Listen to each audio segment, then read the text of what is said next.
नमस्कार दर्शकों, मैं स्नेहा शर्मा आप सभी का दशा महादशा प्रोग्राम में बहुत बहुत स्वागत करती हूँ। आज से नवरात्रि प्रारंभ है। शारदीय नवरात्रों की आप सभी को हार्दिक शुभकामनाएं। आज घट स्थापना का जो मुहूर्त है, जिसे हम कलश स्थापना भी कहते हैं, वो है सुबह 6:11 पर। उसके बाद है 7:51 पर। किसी भी कारणवश यदि आप ये इन मुहूर्तों में घट स्थापना नहीं कर पाते हैं तो आप इसे अभिजीत मुहूर्त में भी कर सकते हैं, जो कि 11:48 से शुरू होगा और 12:36 पर समाप्त हो जाएगा।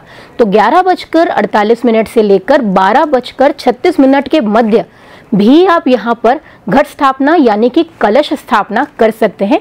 अभिजीत मुहूर्त बहुत ही श्रेष्ठ मुहूर्त माना जाता है कलश स्थापना व घट स्थापना के लिए। नवरात्रों में जो घट स्थापना की जाती है वो कैसे की जाती है, उसकी विधि साधारण तरीके से मैं आपको बताती हूँ कि आप कैसे स्वयं घट स्थापना कर सकते हैं, बिल्कुल सिंपल तरीके से। तो देखिए, इसमें जो मेन है घट स्थापना जो आपको करनी है, उसके लिए जो सबसे अच्छी दिशा मानी जाती है वो मानी जाती है ईशान कोण। तो ईशान कोण में इसको स्थापित करना बहुत ही शुभ रहता है। तो सबसे पहले आपको क्या करना है, माता के लिए एक चौकी लगानी है। चौकी को पहले आप गंगा जल से शुद्ध कर देंगे। उसके ऊपर आप क्या करेंगे, लाल वस्त्र बिछाएंगे। उसके ऊपर साखियाँ बनाएंगे। साखियाँ बनाने के बाद में आप घट स्थापना की तैयारी करेंगे। घट स्थापना की तैयारी करने के लिए पहले आपको क्या लेना है, एक पात्र लेना है, शुद्ध मिट्टी लेनी है। उस पात्र के अंदर आप क्या डालेंगे, शुद्ध मिट्टी डालेंगे और बीच के हिस्से को थोड़ा सा खाली छोड़ेंगे, क्योंकि उसके ऊपर आप क्या रखेंगे, कलश रखेंगे। मिट्टी डालने के बाद में उसके अंदर आपको जव डालने हैं और थोड़ी हल्की सी मिट्टी ऊपर से बिखेर देनी है और उस पात्र में बीच का जो हिस्सा है वो कलश के लिए आपको खाली छोड़ देना है। उस पात्र के बाहर भी आप क्या बनाएंगे, स्वास्तिक बनाएंगे। जो कलश है उस कलश के बाहर भी पहले आप क्या करेंगे, स्वास्तिक बनाएंगे। जो कलश का मुख है उसके ऊपर आप मौली बांधेंगे। उसके कलश के अंदर आप गंगा जल भरेंगे। गंगा जल के अंदर आपको उसमें क्या रखना है, सबसे पहला आपको एक सुपारी, लौंग, इलायची, आप इसमें 11 रुपए भी रख सकते हैं, अंदर 1 रुपए का सिक्का भी डाल सकते हैं, यथाशक्ति अनुसार आप उसके अंदर यहाँ पर दक्षिणा अंदर डालेंगे। उसके बाद में आप इसमें कमल गट्टा डालेंगे, हल्दी डालेंगे। उसके बाद आप क्या करेंगे, उसको किनारे रख देंगे। नारियल लेंगे, नारियल पर स्वास्तिक बनाएंगे। नारियल के ऊपर आप क्या करेंगे, कपड़ा लपेटेंगे। लाल रंग का भी लपेट सकते हैं या फिर आप उसके ऊपर मौली भी बांध सकते हैं और दक्षिणा उसके ऊपर रख देंगे। मौली के अंदर फंसा दीजिएगा उसे, ताकि वो दक्षिणा उसमें से गिरे ना। आपको इस तरीके से व्यवस्था करनी है। उसके बाद आप क्या करेंगे, माता को चौकी पे विराजित करेंगे। उनको आप तिलक लगाएंगे। तिलक लगाने के बाद में माता का ध्यान करते हुए जो पात्र आपने माता के लिए रखा हुआ है, वही पात्र जिसपे आपको घट स्थापना करनी है, उसको स्थापित करने का समय है। तो आप क्या करेंगे, चौकी के किनारे अष्टदल बनाएंगे। अष्टदल के पास में ही आपको ये क्या रखना है, कलश रखना है अष्टदल पर। अगर आपको अष्टदल बनाने आता हो तो बहुत ही अच्छा, अगर नहीं बनाने आता है तो वहां पर आप गेहूं या फिर चावल रखकर उसके ऊपर स्थापित कर सकते हैं। दोनों में से कोई भी आप यहाँ पे कर सकते हैं। या तो आप अष्टदल बना लीजिए या फिर आप चावल या फिर गेहूं वहां रख के उसके ऊपर उसे स्थापित कर सकते हैं। तो ऐसे ही आपको करना है। वहां पे अष्टदल या फिर गेहूं या फिर चावल आपको रखिए, वहां पर उस पात्र को रखकर कलश की स्थापना कर देनी है। माता का यहाँ पे ध्यान करते हुए आप उसके बाद पूजन को प्रारंभ करेंगे। माँ शैलपुत्री की पूजा को आरंभ करेंगे। बहुत ही सिंपल तरीके से ये हो गई घट स्थापना। बाकी जैसा भाव आपका, आप यहाँ पर उन्हें प्रसाद अर्पित करना चाहते हैं, आरती करना चाहते हैं, लेकिन सिंपल तरीके से जो घट स्थापना होती है वो इसी प्रकार ही की जाती है। काफ़ी लोगों के मन में ऐसा प्रश्न होता है, क्या हम व्रत रख रहे हैं तो क्या ज़रूरी है हम कलश स्थापना या घट स्थापना करें? तो मैं आपको एक बात बता दूं, ऐसा बिल्कुल भी ज़रूरी नहीं है। अगर आप घट स्थापना या कलश स्थापना नहीं भी करते हैं तो भी आप व्रत रख सकते हैं। इन नवरात्रियों में यह व्रत किस प्रकार रखा जा सकता है, क्या 9 के 9 व्रत रखना ज़रूरी है? ऐसा किसी ने मुझसे मैसेज करके पूछा था कि मैम क्या 9 के 9 ही व्रत रखना ज़रूरी है? कई बार समस्या होती है कि हम पूरे व्रत नहीं रख पाते। कई बार ऐसा होता है कि हमें बीच में ही व्रत छोड़ना पड़ता है, कई सारे कारणों की वजह से। तो देखिए, ये भी आपकी दुविधा का हल मैं अपने प्रोग्राम में लेके आई हूँ। ये भी जानकारी मैं आपको प्रदान करूँगी। तो सबसे पहले तो मैं आपको ये बता दूँ कि यहाँ पर पूरे के पूरे 9 दिन व्रत तो रखा ही जाना चाहिए, तभी तो नवरात्रि कहलाई, यानी 9 वारों का समूह आ गया, 9 रातों का समूह आ गया। तो ऐसे में नवरात्रे यानी 9 व्रत तो आपको रखने ही रखने। हाँ, यहाँ पर आप उसके बराबर का फल कैसे प्राप्त कर सकते हैं, तो यहाँ से आप क्या कर सकते हैं, प्रतिपदा से लेकर सप्तमी तक ये व्रत कर सकते हैं, इसमें भी आपको पूरे फल मिल जाएंगे। इसके अलावा अगर आप व्रत रखना चाहें तो सिर्फ पंचमी को रख सकते हैं। तो यहाँ पर आप क्या करें, जैसे व्रत का पालन करते हैं ठीक वैसे ही व्रत का पालन करेंगे और एक समय भोजन कर लेंगे। तो पंचमी का व्रत भी यहाँ पे रखा जाता है। इसके अलावा आप अगर पूरे 9 व्रत नहीं रखना चाहते हैं, आप षष्ठी का व्रत भी रख सकते हैं। यहाँ पर षष्ठी का व्रत भी आपको उतने ही फल प्रदान करेगा और व्रत का नियम भी वही रहेगा जिसमें आप एक समय भोजन कर सकते हैं। आप सप्तमी, अष्टमी और नवमी का व्रत कर सकते हैं। आखिरी के 3 व्रत भी आप यहाँ पे कर सकते हैं।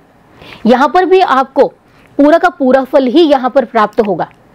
उसके अलावा आप क्या कर सकते हैं, पहली नवरात्र और आखिरी यानी कि कौन सी होगी, प्रतिपदा और अष्टमी, ये भी व्रत कर सकते हैं। तो यहाँ पर आपको पूरे 9 व्रत अगर आप नहीं कर पाते हैं तो आप इस तरीके से भी व्रत कर सकते हैं। जैसा मैंने बताया, आप प्रतिपदा और अष्टमी का कर सकते हैं, पंचमी का कर सकते हैं, षष्ठी का कर सकते हैं, प्रतिपदा और अष्टमी का भी कर सकते हैं। तो इस प्रकार भी आप व्रत रख सकते हैं। व्रत में आप क्या कर सकते हैं, देखिए दोनों समय आप चाहें तो फलाहार करें, आप सगार करना चाहते हैं आप सगार कर सकते हैं दोनों समय, या फिर आप एक समय भोजन भी कर सकते हैं एक समय फलाहार करके। देखिए मान लीजिए कि आपको व्रत रखना है लेकिन आप अभी पीरियड्स में हैं, महिलाएं व्रत नहीं रख पा रही हैं, तो उसमें जो मैंने आपको दूसरा तरीका बताया व्रत रखने का, आप उनमें भी व्रत रख सकती हैं। मान लीजिए आपने व्रत रख लिया है और बीच में आपकी डेट्स आ जाती हैं, आपके पीरियड्स आ जाते हैं, तो ऐसे में आपका जो व्रत है, आप केवल पूजा ना करें लेकिन आप अपने व्रत को पूरा कर सकती हैं, लेकिन आप इसमें पूजा नहीं करेंगे। अगर आपको पहले से ही पता है कि यहाँ पर आपके फास्ट जो है वो डिस्टर्ब हो सकते हैं, यानी टूट सकते हैं, खंडित हो सकते हैं, तो ऐसे में फास्ट मत कीजिए। आप पहली प्रतिपदा और अष्टमी का पे कर सकती हैं। इसके अलावा अगर आपकी डेट्स मिड की हैं तो आप जो मैंने आपको तरीका बताया आप इस तरीके से भी कर सकते हैं, लेकिन आपको इस बात का ध्यान रखना है स्पेशली यहाँ पर महिलाओं को कि अगर आपकी डेट्स हैं तो आप उसके अकॉर्डिंग ही करें। और मान लीजिए आपकी डेट्स जो हैं वो व्रत के बीच में आ जाती हैं तो आप पूजा नहीं करेंगे लेकिन अपने व्रत को आप कंटिन्यू कर सकती हैं, वो आपको रोकने की जरूरत नहीं है। लेकिन खाली पूजन नहीं होगा इसमें, इस बात का आपको विशेष ध्यान रखना है।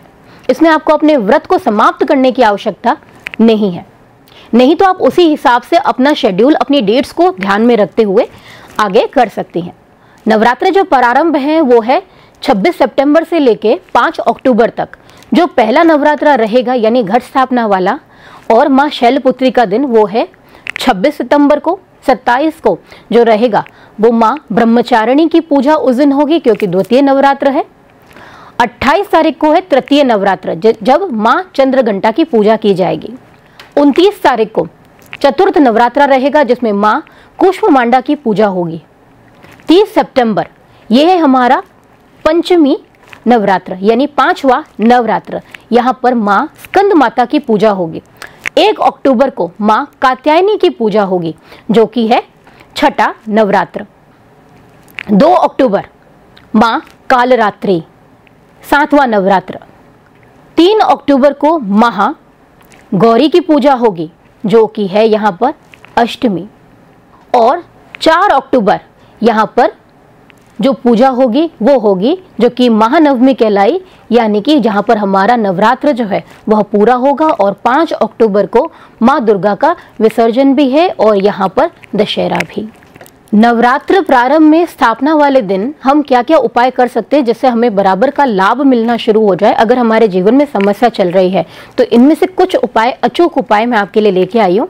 तो आपको क्या करना है, अगर आपके मन में कोई इच्छा है जो आप पूर्ण करवाना चाहते हैं, बहुत समय से आपकी जो इच्छा है वो अधूरी सी है, जो रुकी हुई है, तो उसमें आपको क्या करना है, एक काला धागा लेना है और काले धागे से एक माला बनानी है। जो माला आप बनाएंगे वो बनाएंगे लौंग से।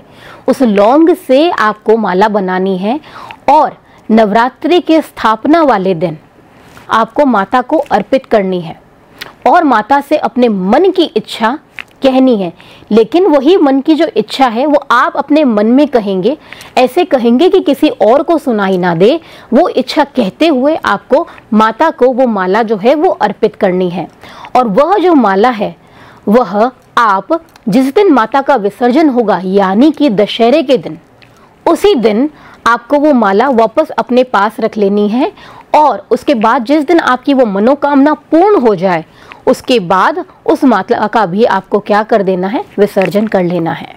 आर्थिक मामलों में अगर लगातार आपको समस्या चल रही है तो आपको क्या करना है, पान का पत्ता उसके ऊपर रखनी है आपको बीचों बीच एक सुपारी।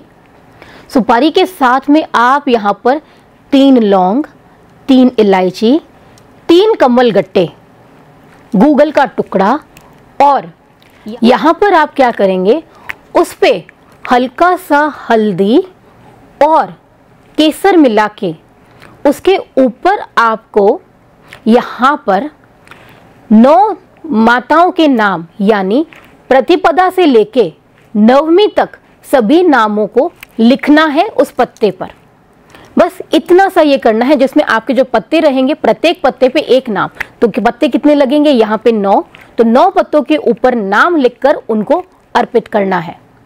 ये एक छोटा सा उपाय है जिससे आपकी आर्थिक परेशानी यहाँ पर दूर होगी। लेकिन लिखना किससे है, यहाँ पे हल्दी और केसर को मिक्स करके उससे, यानी 9 देवियों के नाम जो हैं प्रतिपदा से लेकर 9वीं तक, वो आपको उन पान के पत्तों पे लिखने हैं, जो 9 स्वरूप है माता के।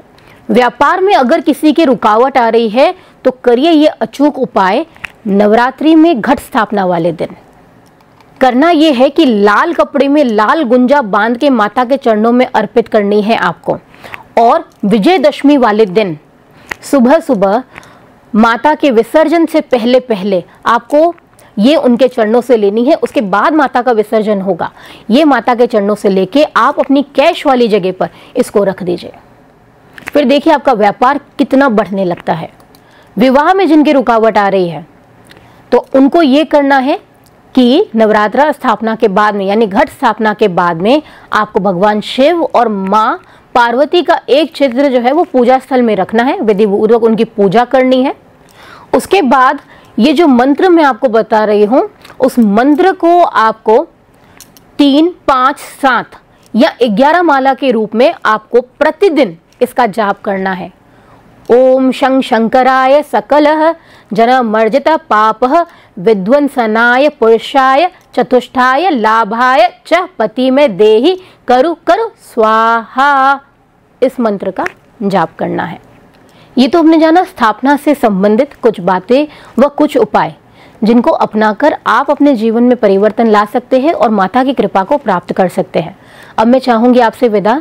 कल देखना ना भूलेगा हमारा दशा माँ दशा का एपिसोड नई जानकारी के साथ। नमस्कार।